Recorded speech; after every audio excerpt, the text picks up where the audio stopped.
Okay, welcome back to Resto 25 Mods. What we're going to do today is we're going to do a little bit of tune-up on it, on the Ford Ranger. What we got, distributor cap, plugs, we have to order the wires, but we're just going to kind of get things going. So we're going to start off with the distributor cap and rotary button down here.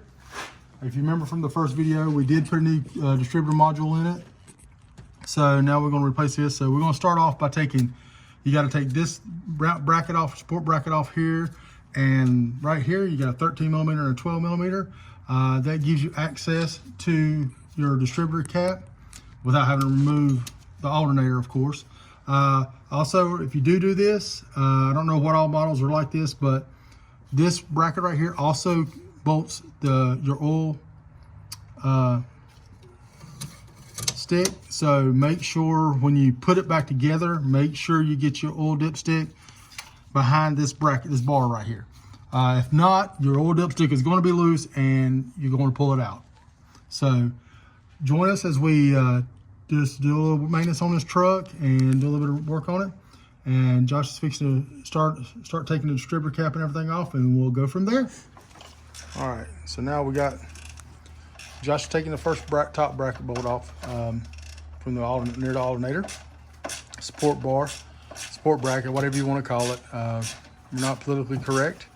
And as he gets this off, then he'll move down to the bottom one. And after he gets that bottom one off, we'll show you where we're at before we start taking the plug wires off.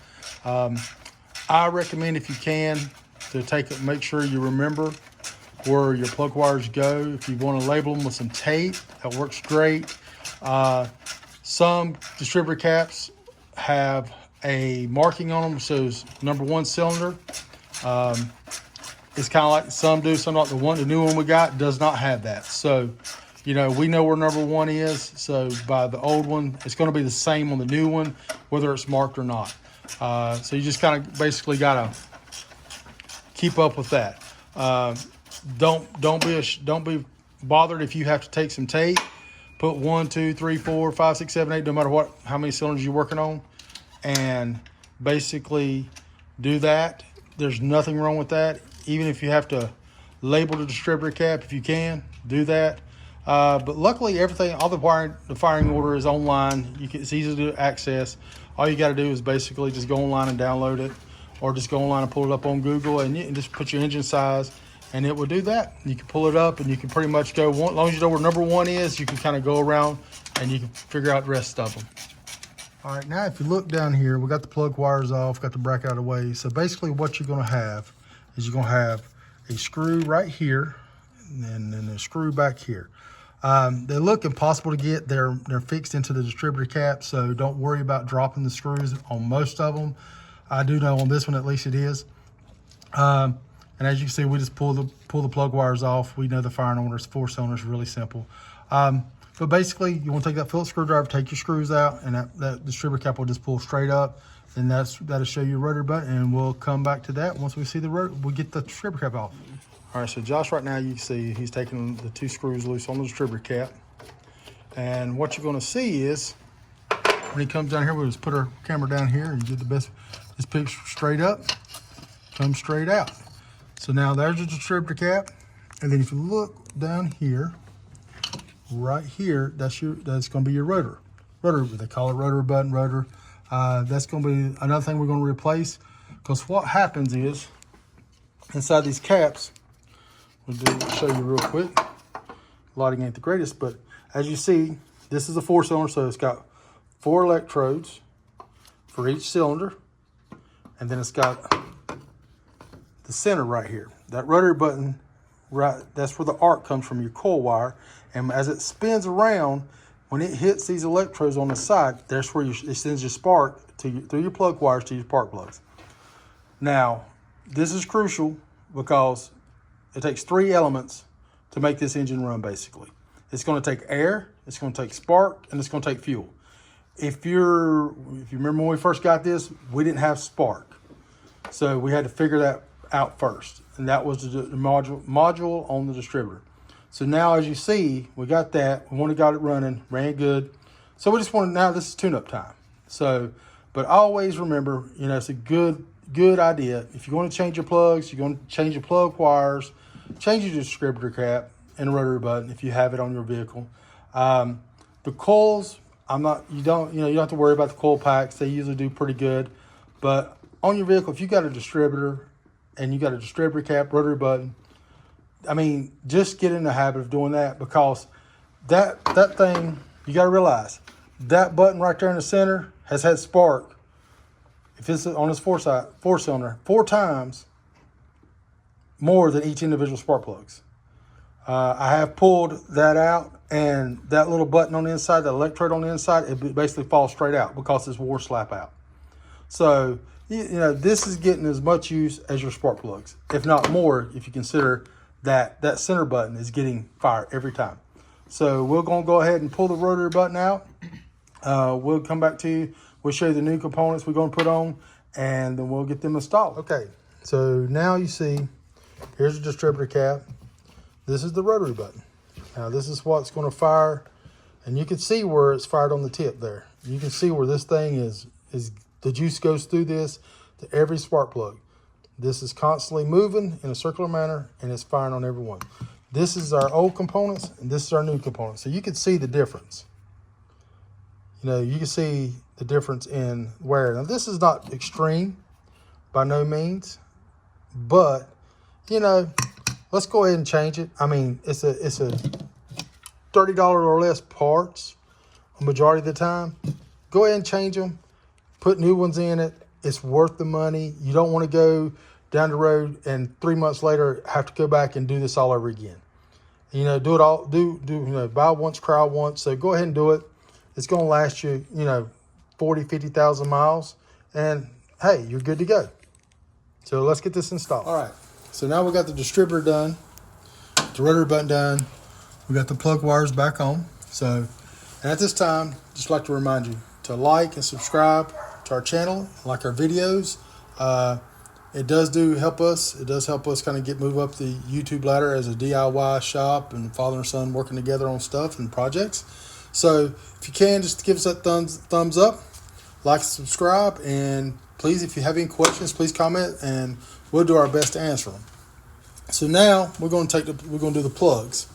So you theoretically don't have to take this tube off on this 87 Ranger, but we're going to go ahead and take it off so we can have better video and get down and see, so you can see where we're getting the plugs out and have better video quality.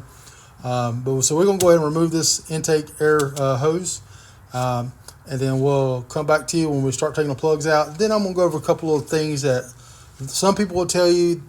I don't know if it's true or not on the spark plugs and the gap, but we'll get right back to that in just 1 minute.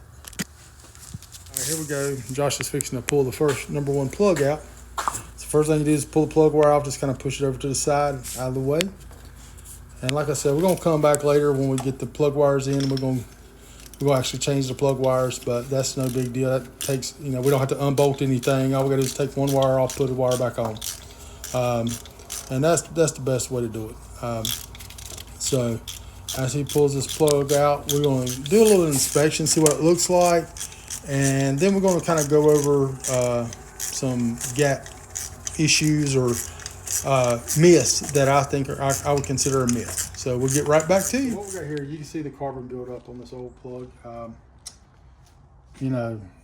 Some say it still could be good. It's still firing. It's still running pretty decent. But, like I said, you can look at the difference in the plug and definitely tell there's a big difference. So, 2 things. Your plug socket needs to have that rubber bushing in it. If it doesn't have that, when you push your plug in, it'll fall right out.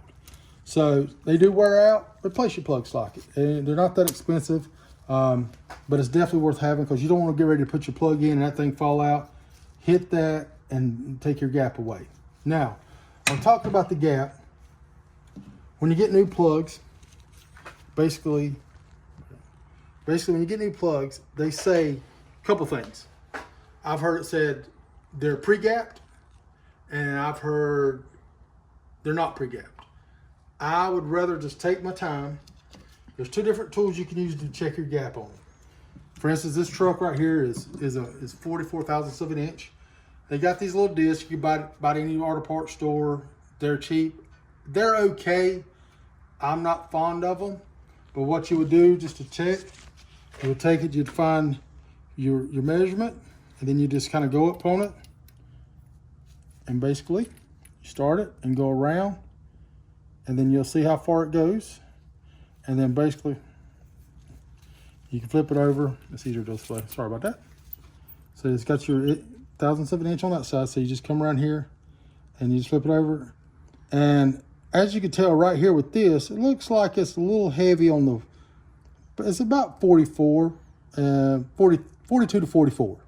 We'll call it there because it's about, you know, so we're gonna call that there. It's supposed to be 44. So the method I prefer is I prefer these filler gauges.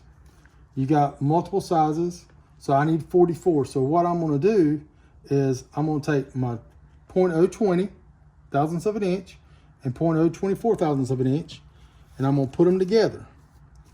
Now, whatever yours is, if it turns out to be 62, 55, just do the math. Take two fillers, put them together just like that, and hold them. And as you can see, it fits pretty good. So this one right here is pretty much, I'd say, dead on the money. You want to be able to put it on there. You don't want to have to force it, but you want it to be snug. So that's what you want, just like that. So we're gonna go ahead and we're gonna put this one back in, and we're gonna check the other ones, and we'll get back to you once we get it all done. All right, so as the normal DIY thing happens, our battery's dead. So, but we did, as you can see, we got everything back on, got everything buttoned up. I'm positive it's gonna crank up just because it is running. But like I said, with the cranking, we'll hook the battery back up. And of course, it's completely dead. But where we're at, we've had a lot of cold weather, and everybody knows what cold weather does to batteries. So don't forget to like and subscribe, and we'll join us next time when we see what we're gonna do next. We don't kind of seeing how our parts are gonna come in. So hopefully the more the parts come in, then we can kind of start staging it. We are working on the interior, trying to get it cleaned up and get parts for that. Like I said, a few body parts. Don't want to start taking the body apart yet until we get ready to get to that stage, which is probably going to be in a month and a half. It's kind of what I'm hoping. So, like I said, like and subscribe, and join us back, and we'll hopefully get the plug wires on. And we do got to put a serpentine belt on. We got to do a valve cover gasket. So, still a lot to do to this little truck, but it's a good little truck. We're going to make it look like a brand new truck. That's our goal. And thank you for joining.